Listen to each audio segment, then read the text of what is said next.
శ్రీరామచంద్రమూర్తి మనకి 4 నేర్పుతారండి. First one, ఎంత కష్టమైనా సరే అనుకున్నది సాధించాల్సిందే. సీతమ్మవారిని వెతికి పట్టుకోవటం చాలా కష్టమైంది, కానీ ఆయన వదల్లా. సెకండ్, ఒంటరిగా పోరాడితే సక్సెస్ రాదండి. శ్రీరామచంద్రమూర్తికి కొన్ని కోట్ల వానరాలు టీం వర్క్ చేసి ఆయనకి హెల్ప్ చేసినాయి.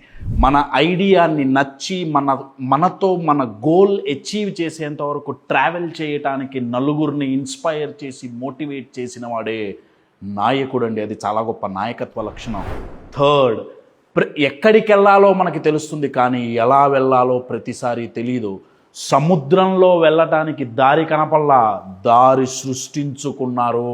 ప్రతిసారి మనకు అవకాశాలు దొరకవు, కనపడవు, సృష్టించుకోవాల్సిందే. ఫోర్త్, ఇంత కష్టపడి మీరు గోల్ దగ్గరికి వెళ్ళేటప్పుడు 10 తలల రావణాసురుడు మీకు మీ గోల్కి మధ్యలో నిలబడతాడు. ఆ 10 తలల రావణాసురుడే మీ లోపల ఉండే భయం కావచ్చు, అపనమ్మకాలు కావచ్చు, లేకపోతే మిమ్మల్ని డిస్కరేజ్ చేసి డిమోటివేట్ చేసే సొసైటీ కావచ్చు. వాళ్ళని అధిగమిస్తేనే విజయం సాధిస్తారు. అలా చేసిన వాడికి లోకమంతా జై జై కారాలు కొడుతుంది. జై శ్రీరామ్.